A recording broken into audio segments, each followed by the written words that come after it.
안녕하세요. 지한이 아빠입니다. 어, 오늘 동영상을 찍기 전에 이렇게 거울을 잠깐 봤더니 얼굴이 너무 빨갛더라고요. 술 먹은 건 아니고요. 제주도에 살면서 가장 큰 장점이 바로 한 10분, 20분 내에 해수욕장이 있다는 거거든요. 바닷가가 있거든요. 그래서 오늘 낮에 아들하고 애기하고 같이 바닷가 나가서 조금만 놀고 왔는데 얼굴이 이렇게 새빨갛게 탔습니다. 술 먹은 건 아니니까 오해하지 않으셨으면 좋겠습니다. 시작하겠습니다. 오늘은 지금까지 했던 얘기와는 좀 다른 주식과 관련된 얘기를 좀 하려고 합니다. 이게 무슨 소리냐? 앞으로 제가 주식 투자를 좀 하려고 하거든요. 물론 지금 했던 투자는 거의 투자가 아니었다고 보여지고 제 개인적인 성격하고 그렇게 맞지도 않는 것 같아서 사실 주식 투자에 관심이 없었는데요. 이 그래프 한번 보시죠. 이 그래프는 통화량에 대표적으로 쓰이는 M2 그래프입니다. M2가 뭐다 이런 것까지는 다 알 필요는 없으시고요. 그냥 간단히 말하면 한국은행 경제 시스템에서 다운로드 받은 자료인데요. 2010년부터 그러니까 지금으로부터 10년 전부터 지금까지의 통화량의 증가 속도를 보면 광해 통화량이 약 1.6밀리언에서 지금 3.0 밀리언을 넘었거든요. 결국 이거는 2배가 넘은 겁니다. 간단히 얘기하면 시중에 돈이 10년 동안 2배가 풀렸다. 이게 뭘 의미하냐면 아주 단순하게 생각하면 우리나라의 경제가 10년 전보다 2배가 됐으면 괜찮은데요. 그렇지 않다면 나의 명목 가치, 즉 자산의 명목 가치, 실제 부르는 가격이 2배가 돼 있어야 정상이라는 것이거든요. 그러니까 2배보다 작게 나의 자산 가치가 상승해 있다면 현실적으로 말하면 오히려 손해를 봤다. 이렇게 생각을 하시는 게 맞겠습니다. 이런 인플레이션 때문에 통화량이 증가하든가 이런 것과 관련해서 지금 경제의 상황은 상당히 혼란스러운 상황이죠. 이런 혼란스러운 상황인데 정부의 규제가 워낙 막강해지다 보니 이제 부동산으로 인플레이션 해치를 하기가 현실적으로 상당히 어려워져 보입니다. 그래서 인플레이션 해지의 다른 방식이 무엇이 있을까라는 고민 끝에 저도 주식을 해야겠다, 주식 투자를 해야겠다 이렇게 판단을 좀 했고요. 그래서 앞으로 주식 투자를 하는 것을 플랜을 좀 말씀드리고 그 다음에 그와 관련돼서 이제 이 채널 지한이 아빠의 투자 잡서를 어떻게 운영할 건지도 좀 설명을 드리도록 하겠습니다. 일단 부동산으로 인플레이션 해지가 불가능해지는 현재의 상황에서 보면 대안은 이제 어떤 투자가 있을 수 있느냐. 첫 번째로는 토지를 생각해 볼 수 있습니다. 네, 토지는 환가성이 낮고 개별성이 매우 높기 때문에 실제 아파트 공부하는 거에 한 10배 공부 하셔야 좋은 토지를 찾아낼 수 있지 않을까 싶습니다. 현실적으로 좀 어렵다는 것이죠. 두 번째는 실물 자산을 생각해 볼 수 있습니다. 금과 은 이런 실물 자산인데 이런 실물 자산에 내 모든 자산을 몰빵하는 것은 또한 바람직하지 않고요. 그래서 실물 자산도 좀 그렇고요. 그 다음에 나와 있는 게 이제 주식이 있죠. 혹시 1가구 1주택이시면서 다음 부동산을 생각하시는 분의 경우에는 현재 과거의 세금 체계를 유지하는 방식으로 하면서 투자할 수 있는 부동산은 지금 딱 하나밖에 없거든요. 재개발의 상가 투자입니다. 이 재개발의 상가 투자와 관련해서 궁금하신 분이 한 분이라도 있어서 답글을 달아주시면 제가 재개발 상가 별도로 토픽을 하나 말씀드리도록 하겠습니다. 어쨌든 주식을 하기로 했고요. 주식에 이제 어제 사실 처음으로 집에 HTS 홈 트레이딩 시스템을 깔아봤거든요. 상당히 복잡하더라고요. 그래서 50년 만에, 제가 50살이니까 50년 만에 처음으로 HTS를 깔아봤습니다.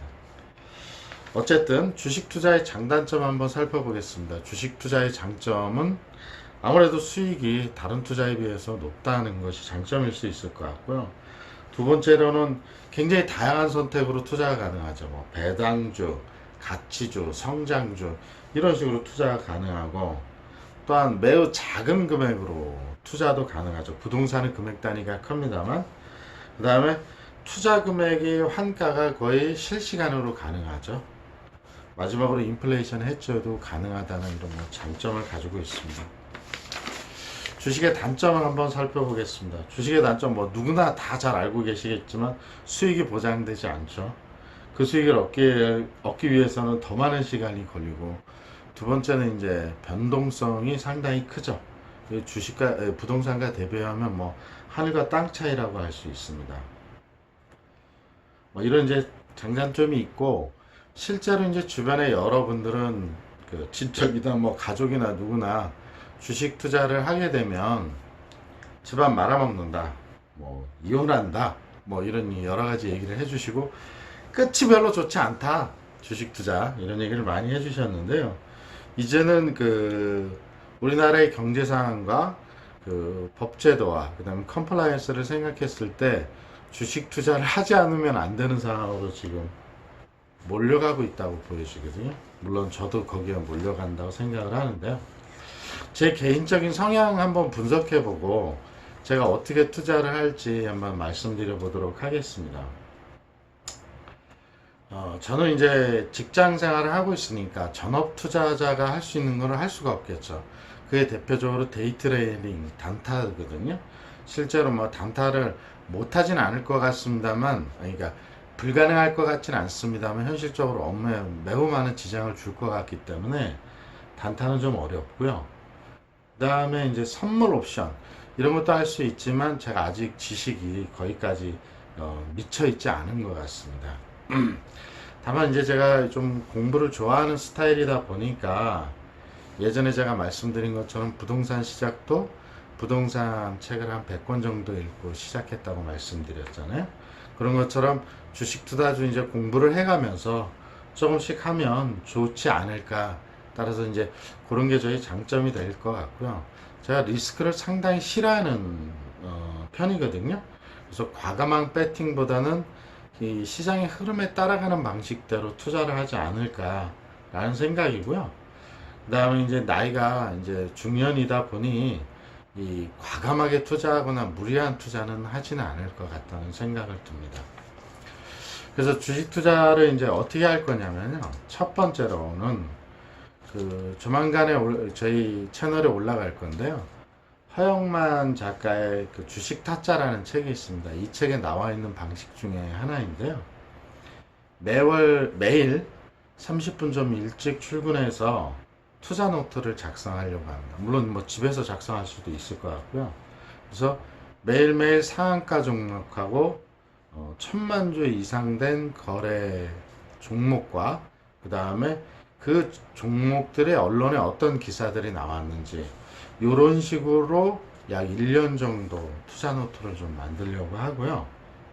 이렇게 이제 투자 노트를 만들다 보면 나만의 방식이 정리가 될 거라고 생각을 하거든요. 두 번째는 이제 단계별로 주식 투자를 할 건데요. 어떻게 할 거냐면 4단계로 일단 생각을 하고 있습니다. 첫 번째 단계는 500만 원을 갖고 투자를 할 거고, 두 번째 단계는 1000만 원, 세 번째 단계는 3000만 원, 네 번째 단계는 1억 이렇게 하려고 그러는데요. 3천만 원까지는 갈지 모르겠지만 1억까지는 갈지 안 갈지는 잘 모르겠습니다. 사실 1억 정도 주식에 투자해 놓으면 직장 생활하기 쉽지 않을 것 같다는 생각이 듭니다. 어쨌든 이 처음에 500만 원을 어떻게 투자할 거냐면 전액 ETF에 투자를 할 겁니다. ETF가 뭔지 좀 생소하신 분들이 계실 것 같은데요. 나중에 좀 설명드리도록 하고요. ETF는 그 시장의 흐름을 따라가는 방식의 투자 방식이라 그런 펀드 방식이라고 생각을 하시면 될 것 같고요. 그래서 저희가 종목을 제가 10개를 정했습니다. 한번 불러봐 드리면 코덱스 200, 코덱스 은선물, 코덱스 골드 선물, 코덱스 반도체, 코덱스 삼성그룹, 코덱스 자동차, 코덱스 헬스케어, 코덱스 필수 소비재, 코덱스 2차 전지, 코덱스 IT 이렇게 해서 10개 종목을 50만원씩 투자를 할 생각입니다. 50만원씩 투자를 할 건데 이 투자를 하기 위한 밑돈은 이제 500만원이 되겠죠.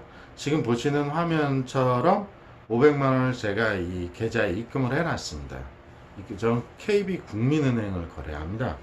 이제 앞으로 50만원씩 뭐 정확하게 50만원씩은 안 되겠지만 이런 식으로 투자를 할 생각이고요. 이 목표 수익률은 10%, 손실 목표도 10%입니다. 그래서 각각의 ETF 항목이 10%가 되거나 전체가 다 뭐 이렇게 합해서 10%의 수익률이 나면 전부 다 청산을 할 거고요. 그 종목별로 마이너스 10% 되는 건 10% 될 때 바로 그냥 청산을 할 겁니다. 이런 식으로 투자를 해서 10%까지 나는데 시간이 어느 정도 걸리는지 한번 체크를 해보는 그런 형태의 연습을 지금 이제 시작할 거다 라고 좀 말씀드릴 수 있을 것 같고요. 오늘이 8월 13일이거든요. 그래서 앞으로 실제로 이제 언제 살지는 모르겠습니다. 사는 날부터 2주마다 한 번씩 현재의 주식이 제가 구매한 주식이 어느 정도 수익률을 보여주고 있는지를 공개를 좀 해드리도록 하겠습니다. 이렇게 투자하는 방식과 관련해서 혹시 의견이 있거나 도움을 주실 분들이 있으면 좀 답글을 달아주시면 도움을 많이 제가 받을 수 있을 것 같고요. 아마 주식 투자는 제가 아주 완전히 초보기 때문에 이 다른 분들의 도움을 좀 많이 받아야 될 것 같습니다. 저는 현재 레버리지나 그 다음에 인버스로는 투자할 생각은 아직은 없습니다. 레버리지나 인버스는 좀 주식에 좀 전문가가 되고 난 다음에 해야 되지 않을까 이런 생각을 갖습니다. 그 다음에 이제 1000만원 투자할 때는 또 어떻게 포트폴리오를 짤지는 현재는 생각하지는 않았는데요. 그렇게 투자하고 그것이 어떤 수익률을 맞춰주거나 아니면 제 경험이 쌓이면 3000만원, 물론 이제 4단계를 1억으로 했습니다만 뭐 그게 5000만원이 될 수도 있을 것 같긴 한데요. 어쨌든 직장 생활을 계속하면서 제가 다른 돈 들이지 않고 공부해서 투자를 증권 투자를 이제 앞으로 조금씩 해보려고 하니까요. 여러분들의 많은 그 조언 부탁드리고요. 두 번째로 현재 지한이 아빠의 투자 잡설에서 하고 있는 여러 가지 부동산 투자와 관련된 내용도 계속 만들어서 업데이트 하도록 하겠습니다. 네, 감사합니다. 오늘은 여기까지 하겠습니다.